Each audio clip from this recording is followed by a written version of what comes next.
Hello, everyone, and welcome to episode 7 of the 1973 podcast. I'm your host, AC. I'm here with these two bozos. We're ready to do it again. I'd like to think to myself as the Chuck Barris to this gong show.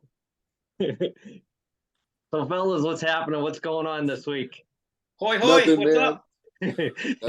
we're already yucking it up before we went online. I had to explain to these guys that cockfights involve roosters, and Ed was disappointed because he's been training for a while, so that was a letdown for him. So we're off and rolling with this one. This one's gonna be good. It's WrestleMania weekend. We got a lot to talk about. Big birthday weekend, the big 5-0. I won my 50th anniversary Flyers jersey just for the occasion. So first time out of all the podcasts, I busted out a Flyers jersey. More to come with that. Got plenty of jerseys to roll through this. Tom's already laughing. I can see him. He's got a great hat on. He's rocking the old school Whalers. He was saying he gets more compliments wearing that thing. And out in the public. You probably need security now. So yeah, absolutely. Yeah, they always watch it when you're not available. Hey, I guess the cream always rises to the top, you know? Yeah. I guess Tom is the cream then, huh? Yeah, absolutely. Yeah. The man of the hour, too sweet to be sour. Yeah, keep them going. You can steal them from everybody. Got a Hey, lifetime. nothing means nothing, okay? Absolutely, especially with this podcast. When you look at the Bills, it's negative numbers straight across the board. So That's how we roll. Strong. So before we get into anything with the emails, I saw a rant this week. I want to get on the rant first. Tom had a big rant after, I believe it was the Red Sox. So Tommy, we should have saved it for the Facebook page. We started a 1973 podcast Facebook page. So if you get a chance to check that out, check it out. And like that page and follow us. We'll post a lot of stuff on there, reels, clips, stuff that's funny, retro stuff. Everything goes. So, Tom, tell us about the rant. Well, it's opening day of baseball, and as a kid, I used to get all excited. Sometimes I'd take the day off from school just to watch every game. There used to be a game the Reds would play at noontime, and it'd be all day, all night thing. But I'm sat there and I was thinking, I just can't get excited about the Red Sox. The Red Sox were always my favorite team, but John Henry and the ownership, they're making it hard, very hard to like them. I mean, everybody being in Massachusetts used to always grow up hating the Yankees because of their arrogance. But the Red Sox ownership, I think, is taking over that mantle, and it's just ticket prices. And I don't know if it's the fact that he owns the Chelsea soccer team over in England, or if he just bought an ownership in the Pittsburgh Penguins. I don't know if he just doesn't. I don't want to say he doesn't care, but he's not putting the money into the team anymore. And it's just, to me, it's not. It's starting to show, because opening day they didn't sell out. They almost sold out, but if you watch the game, there were a ton of empty seats, and that's just new. That was something that you would never ever see back in the 80s when we were kids, not even the 90s. And it's just one of those things. I think ownership needs a real wake up call. I was talking to somebody, and they were saying how, I didn't watch the game, but they were saying that in the 5th inning they were booing. The fans were booing at home. Yes, which is rare for a baseball game. That's like a Philly thing. But it's getting, the fans are really fed up with them right now, and ticket prices are going up. Everything's going. The price of food and everything up over there is going nuts. It's just not worth going to it right now. They're not putting a good product on the field. Now, having said that, today they actually came back and won. They were losing like 8-2, and they ended up winning it on a walk-off home run in the 9th inning. So that was exciting. But this year, they're going to be terrible this year, and it's not worth the price of admission. I don't know if you remember when we went to Toronto. It was already 10 years ago when we went. We walked into opening day. Yeah. And we got tickets right from the scalper outside. And it was, I don't even remember how much the tickets were, but I remember it. Even that was way cheaper than going to anything Red Sox related, and that was 10 years ago. Yeah. Yep.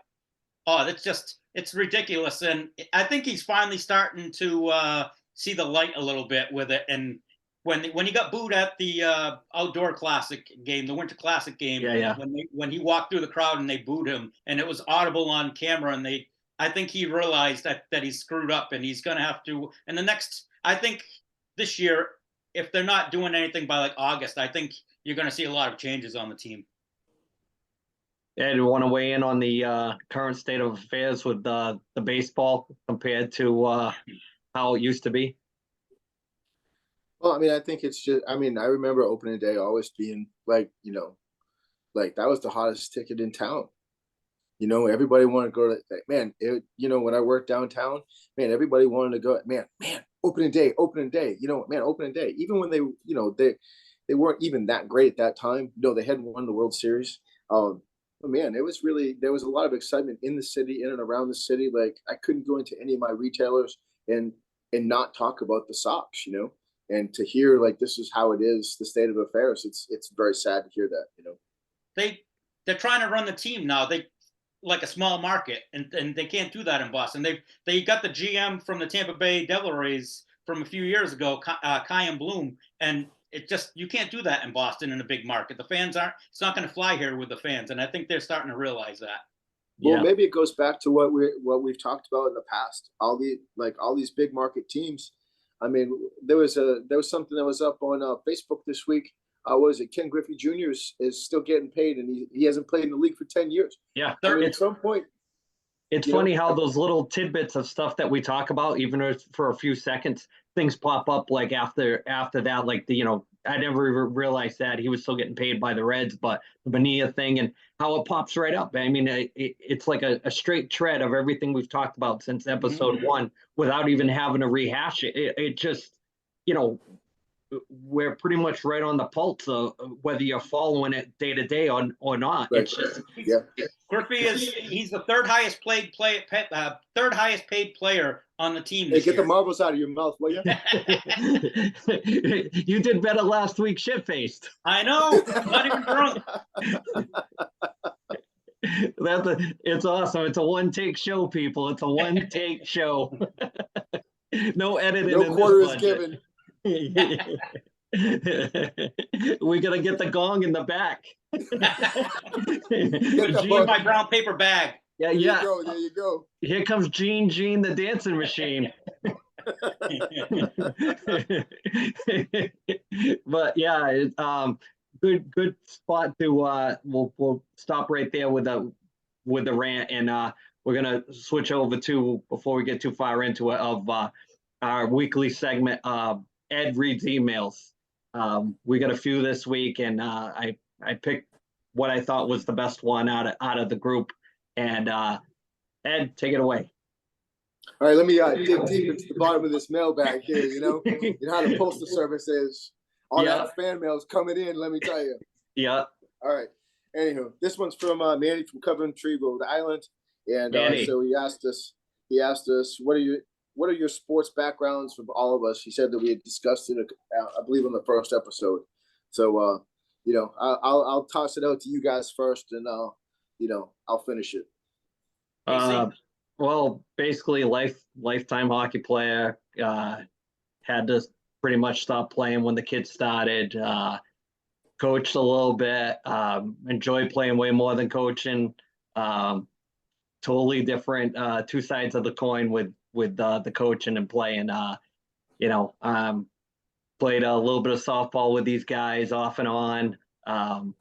Played football growing up. Played CYO basketball growing up. So a bunch of different things, but always the hockey was always near and dear to the heart. Still is. Still big things with the kids, and that's where my heart is right now. Go ahead, Tom. Well, I never played professionally or anything, but I played a lot of softball. I played probably 3 or 4 times a week with these guys. Some at certain points of like probably in our 20s. But I'm diehard baseball. Baseball was my favorite sport, probably the sport I was best at, and played hockey up until a few years ago when I blew my knee out. But that's about it. I'm just a diehard sports fan in general. What do you got, Ed? I mean, I grew up, I'd have to say, played hockey with these guys for a long time, played a little bit of football, played a little bit of basketball, then currently still do triathlon and It's really become like a passion of mine and that type of thing. It's a lot of fun. It's a sport that, we can all continue to do into, late into our, 80s and that type of thing, hopefully. So, been a lifelong athlete. I think I picked up a baseball and a bat. And I think I first started playing when I was about 5 or 6 and played that all through Babe Ruth. And, then started getting into hockey, inline hockey, deck hockey, and then did a little bit of CrossFit, certified Ironman coach, certified personal trainer. So sports have always kind of been, part of my life, that type of thing. And also work at a running store as well. So that has a little bit to do with it. So. Yeah, I think the sports has brought probably my closest friends probably were all made through playing sports. So as far as the sports aspect goes of it, I mean, you as you get older, the circle becomes smaller and smaller, but the like-minded individuals is pretty much who you stay kind of close to, and you share those moments with. And I've won a couple hockey championships with Ed, couple of man, a lot of fun. Yeah, we were on it was like the perfect storm. We had like 4 guys that we really were close with that all were on the same team for a few years. We won more than one, and we rattled them out for a while there. And it's like you're always trying to chase that passion that you had when when it's perfect, it's perfect. It really is. I can't really put it in any other kind of example than that. When it works, it's the best. When if I remember correctly, you scored the game-winning goal when we won the championship with the Leafs, if I remember correctly. Yeah, from the point. Yeah, playing D. They asked me to play D for a season. I felt like Magic playing center the year that Kareem got injured. So I was out of my element, but it paid off at the end. But just good memories, man. Good fun. Yeah, just keep sending those emails in, and we'll try to get at least one best one of the week. If not, we'll try to sort through it and maybe get to a week or two later on. It's in the description box under the YouTube videos. You can reach us that way, and we'll keep paying attention. Good vibes. Everything's been, like I said, every week super positive, and I appreciate everything that all the watched hours, everything that we got going on, and keep that going for us. We really appreciate it. So just for the record, I did get some feedback the other day that just from one of our local fans down here. Sure. He said that we're a little harsh on Stacy Keebler, No. Get out of here. Speaking of that, it's a great transition. WrestleMania weekend as we're recording. We're recording on the Saturday night after the Hall of Fame. Cutting into some WrestleMania watching right now. But we're gonna talk about the one I've been waiting to talk about, whether they deserve to be in the Hall of Fame or not, out of the class, the great Muta. I don't know if you guys saw any of it. No. I didn't see it. Flair inducted him. Pretty good. I was surprised it wasn't Sting, like his biggest rival. He was at the retirement thing. I don't know if it was, WWE related thing where they didn't ask Sting, they asked Ric Flair, whatever. Really cool. Let me pause right there, and I'm going to throw it to you guys. We'll start with Tom. Thoughts? Great Muta, Hall of Famer, yeah or no? Absolutely, without a doubt. He definitely deserves it. He's probably had, I won't say the most successful run over here and from any Japanese wrestler, but he's got to be top 2 or 3, if not. I mean, just off the top of my head, he brought that style over and he meshed it so well with the American style of wrestling. And that's a hard yes for me. Okay, Ed, what do you got? I agree. I think you should be in 2. When you tossed out the talking points, I went and did a little bit of research and stuff, man. He's been wrestling for basically 40-45 years or so. He came back, last year, I think it was last September, and he came in and saved Sting against can't remember. Was it not the Dark Element? No, it was with Sammy Guevara, right? In that group. I think so. At the Arthur Ashe show in New York. I think so. I'm not 100% sure. I didn't see it. That's just some of the notes that I saw. So, but I mean, he's the one. I mean, he was, he really kind of brought a lot of excitement to Monday night, to Nitro when he was on. He definitely came in and he brought some excitement. I mean, the green mist. I mean, he's that was his signature thing, man. I mean, here we are. 30 years still talking about it. So not the originator of it, though. You know that. Nope. If you notice, I didn't say that. Right. See, yeah. the original cream rises to the top, and the original Foreign Menace. Nothing. Gary Hart's original Foreign Menace. The great really? Okay. Yeah. Gary Hart, man. Wow. Yeah, so Gary Hart managed him in WCW, kind of the lineage of the Kabuki thing going with Muta. That was his last real managerial moment on TV was with Muta. And then, the story is that the reason why he left around 92, 93 is when his contract was up, they wanted him to go babyface. And because he appealed to the kids with the face paint and that stuff. And he didn't want to do that, protecting the gimmick. So he left, go back home, and the rest is history with the Muta thing. And he would pop back up here and there on Nitro with Chono and that. And when there's 47 guys in the NWO at the time, and the only guy that wasn't in the NWO at the time was Sting and DDP. So it was.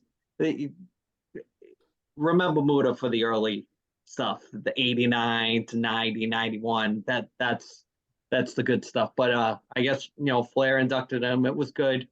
Would have liked to have seen Sting, like I said, but must be because he's on AEW. You never know. You never know how wrestling's a funny thing like that. You never know. But if you guys have a chance to watch, I was telling the Portuguese Phantom.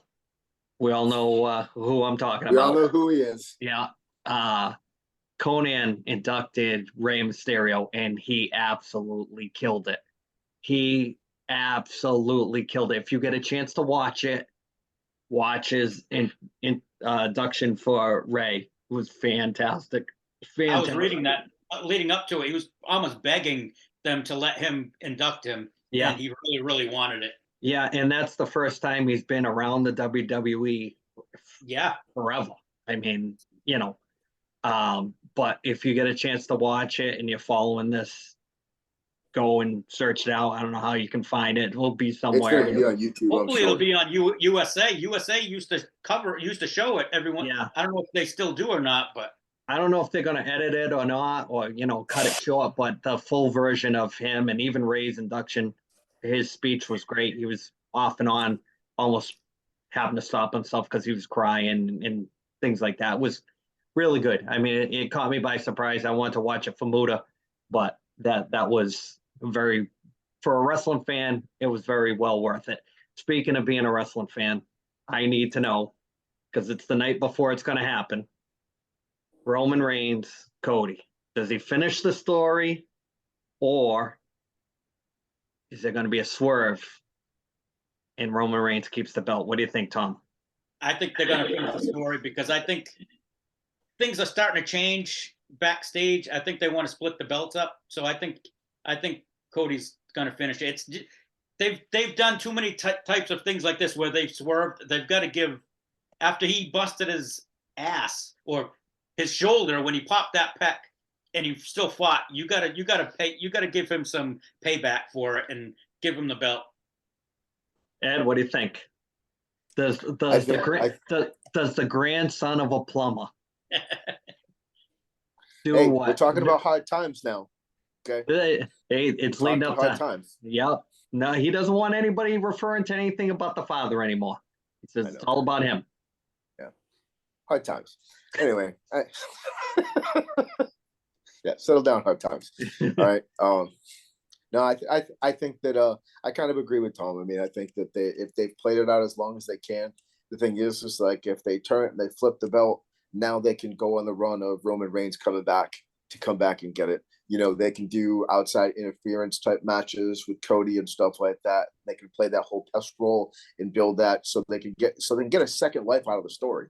Well, I don't know if Tom will agree with me with this. If we're booking it, let's say we're booking it, he wins. I would keep Roman Reigns as soon as if Reigns loses, keep him off TV till maybe Survivor Series or something like that. Give him a big absence. That's what I've heard is that he wants to take some time off, and they're talking about giving him the whole summer off. So, well, just so that it's that old saying, "How can we miss you if you don't go away?" type of thing. Right. Yeah. You've seen him. He's had a good run. He's had a story title run, one of the longest. Especially, he's the longest reigning Universal Champion, which that's another thing to pick apart. There should only be one.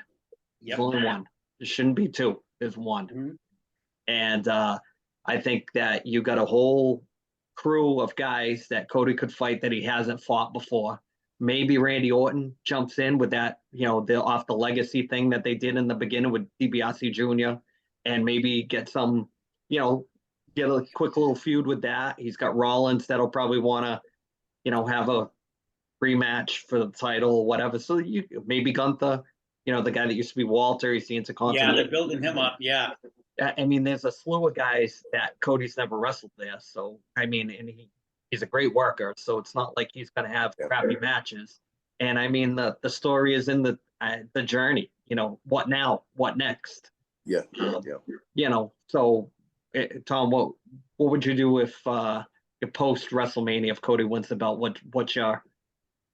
I would set him up with Rollins to have him fight Rollins. And I don't know if I saw an interview with Cody Rhodes online. I saw it yesterday. I don't know when it was, but he was talking about, so I don't know if they're setting up for something later on, but he was talking about how the only person he's ever wanted to fist fight backstage is Seth Rollins. He says, we just don't get along. So I don't know if they're just setting something up for later on or not, but I think it's going to be Seth Rollins. Ed, what do you got?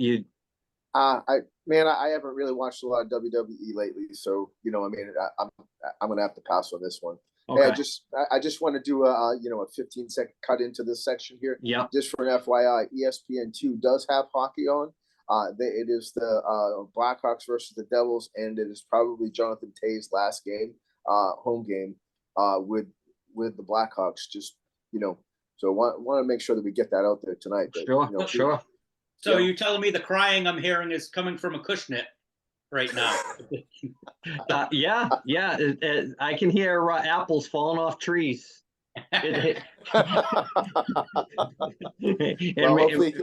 may be a hemorrhoid or two. Who knows? Hey, well, hopefully, you know what they talk about. Life gives you lemons make lemonade. Maybe life puts apples on the ground, makes some apple pies, man. You ship them out. Apple juice. One last thing about wrestling, Andy. What do you think? I saw a picture of McMahon last night. What do you think of the creepy stash? That is scary. He's got the Vincent Price going on there. He looks like a registered sex offender now. Oh, that is terrible. I don't know if he was doing that as a rib or what, but man, that was bad. Yeah, there was quite a few AEW roster members backstage at the Hall of Fame. Aleister Black was there, and who else? A couple other people that I saw it really quick. Andrade, of course, because of Charlotte, and there was somebody else too.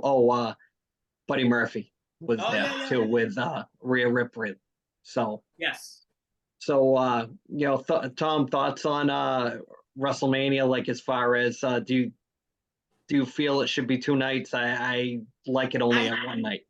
I'm old school. I wish they just did one night, but I think they're just trying to be honest with you, I think they're trying to kind of stroke some egos so that they can say, oh, well, you headlined night 1 or something like that. So see, you headlined a WrestleMania. I don't like that. I think you just stick with one night. Yeah, I agree with you. I think it should be, AEW style, where even if it finishes close to midnight, I'd rather see a full card in one night. 2 nights, it's a lot, especially if you have family things and stuff like that, or a birthday. What if you have a birthday on WrestleMania, like it happens every couple of years? What if you're that guy and your calendar is full? It's chock full, so full you don't even know what to do. But anyways, Rhea Ripley, Charlotte, who you got? They're building up Ripley hard. I think she's gonna end up winning it. Yeah, you think They're so? building her up like the next China, I think. So where you may end up seeing her somewhere down the line win like the IC belt or something. Did you see the thing where Brock Lesnar refused to work with Bray Wyatt, so Bray Wyatt Yes. went home? Yep. That is some awful booking going on. It makes no sense to me where you don't want to work with him, but you're gonna work with Omos. Right. I mean, Right. And if Brock Lesnar's Brock Lesnar, he can pretty much do what he wants. So it is a thing with him, and nobody's going to tell him anything that he doesn't want to do. He's not going to do. So as far as that goes, but yeah, WrestleMania, it would be so much better if it was just condensed into one night. And what happens if you're one of those households that has people over? Like you got to do it 2 nights. Now you got to do it 2. We used to get together and watch WrestleMania every year and get pizza and stuff like that. We did it for years. Yeah. One night, right? It was always around the birthday, so we would all get together. We did that for the All-Star game for years too. Yep. It's just it loses it. I mean, sometimes less is more with that stuff, and they don't get it. And I had heard that Nick Khan had said that he wants to go back to making people pay the pay-per-view price for their pay-per-views, which is totally asinine because nobody's going to start dropping $60 every month for their pay-per-views. Not with that product. I stopped watching the UFC because of that. The pay-per-views. I haven't gotten a pay-per-view in probably 4 years. Yeah. Yeah, I agree, Tom. We'll have to jump on that one of these weeks too with the UFC. I haven't been really watching too much of it, but as far as the UFC goes, I don't know her name, but she used to be a teacher, blonde. She's got I don't know. Did she fight UFC or one of those other ones like Bellator or whatever? Really good looking. I don't know if you know what I'm talking about. I'll get the name. I'll have to write it down for next week. Yeah. But she just had a match not too long ago. But if I'll watch that all day. Yeah. You know me. I'll definitely watch that. I'll get the name, and as soon as I say the name, you'll know who it is. I should have better notes on that, but I didn't know it was going to come up. Yeah. So with that, we're going to transition over to Tom's segment for Pick of the Week, album Pick of the Week. What do you got this week, Tom? This week I've kind of went different. I've been going with the hard rock and stuff. This week I went a little bit softer, a little bit grunge. I took Pearl Jam, Vitalogy. Oh, okay. All right. I love the song Better Man, Nothing Man, Spin the Cycle, The Black Circle. This one right here is probably, it's their second album, I believe. And they went a little bit off of the grunge and a little bit more punk style in this one, but this is one of the ones that I don't mind chilling to. It's pretty, so that's my pick. Yeah, good. That's a good one. I think it's the third one, but I'm not 100% on that. I think it is the third one. Ed, do you remember when that CD came out? When it was a CD? No, I was never a huge Pearl Jam guy, man. Yeah. So I'm just going to be honest. Yeah. I mean, they're a good band. Don't get me wrong. If somebody said, back in the day, hey man, I got some Pearl Jam tickets. You want to go? Yeah, I'll go. Yeah. But I was never big into, so I'm not going to comment. You know all the songs though. I mean, they play at least a hard 8. Oh yeah. On the radio in heavy rotation. Course, I mean, one of the few bands I've never seen. Me too. Wouldn't mind, seeing them, but not at like Fenway, not at a big venue, not at a stadium. I'm all set with stadium shows. I mean, I gotta be able to sit somewhere where I can see. If I'm watching, I'm sitting too far away. If I gotta watch them on, if that's the case, I'll watch it at home. I want to be able to see everything with my own eyes. I don't want to have to watch a movie screen to see, just to say I was there. The prices are too phenomenal events for that. And with that being said, there's something I had written down that I wanted to talk about since like the first episode. It was one of the talking points was the Pantera reunion. Thoughts on the Pantera reunion? Go, no go. Oh, absolutely. It's long overdue, and definitely I would go. I would go. so happy that it was Zach Wild, because I had heard that if anybody, if it had to be him. The closest that you're gonna get for the whole vibe of what you're trying to present. Yeah, is it like everything else? Is it like Kiss? You know, you got two original members. It seems like that's the whole deal. You know, you get enough water that's gone under the bridge for stuff to happen where Rex never really had any problem with anybody. It was always the Phil and the Abbott family and what was going on with that, and being a huge, everybody's going to say they're a huge Pantera fan. Now, always been a Pantera fan. Always been a Pantera fan. So no poser here, no posers here. Just I am not going to pay $250 for that. No, because they're coming around with Metallica. Actually, as much as I would love to see that, I saw some of the ticket prices, and it's at a stadium. I'm all set. I'd rather wait and see if they come around smaller venues, and go there, even if it doesn't involve Metallica. But I'd rather wait than to go and spend phenomenal money just to say I was there. I'm not burning. I already got burnt one year, the year that Beastie Boys and Rage Against the Machine were supposed to tour together, and they had announced a tour like 6 months in advance, and then they ended up canceling it when somebody from the Beastie Boys got in a bike accident. Yeah, it was Mike D on a bicycle. Yeah, on a bicycle. Actual bicycle. Yeah, he got hurt on a freaking bicycle. Canceled the whole tour. So, this is a year away. I'm not holding my breath. Yeah, somebody's gonna. Ed, thoughts? Pantera reunion? Well, I'm going to have to say, I agree with you guys as far as, I definitely would go. I definitely will agree that, stadium shows don't have that same kind of attraction that they used to, but I think that has a lot to do with the internet now. We can see everything now, like back in the day. When you think about the 80s and 90s, we didn't have the option of watching it on TV. Now granted, I do remember seeing, a certain particular band where it became New Haven, Connecticut, if I remember correctly. Yeah. I remember watching that on MTV at your house. Yeah. Live Without a Net, 5150 tour. Yeah. Yep. And you could buy it on DVD now. Or stream it on some, Netflix or something. Somebody's got it somewhere where you can watch the whole thing. So, people upload all kinds of pirated stuff some guy was uploading Kiss concerts from the 70s that nobody had any knowledge that they even existed. And he had them sitting around. And as soon as he posted them, guess what happened? Everybody tried to download them before Gene could pull everything down. And guess what happened? Everything got pulled down.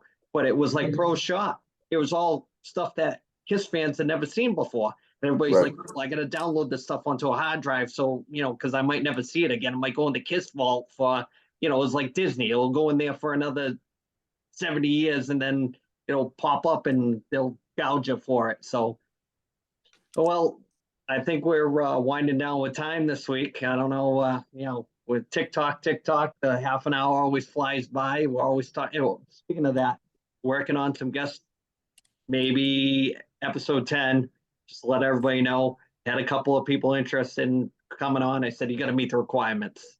You got to play by the rules. You got to know how we do things. Yes. You know how we do it. But, in closing, I just want to say, please support the channel. Watch as much as you can. Get us some watch hours. Like, subscribe, hit the Facebook page. You see a post, like it. Just help us out. Just regular guys doing regular guy stuff. And that's how I like to say it. So fellas, you ready to wrap it up? Let's wrap it up. Yeah, man. All right. Yeah, thanks for the support. Till next Have week. a good one. Yeah, next week we could be in Vegas. Who knows? We'll see. Maybe. Vegas. Look for it. Vegas for 50. Later, everybody. Later.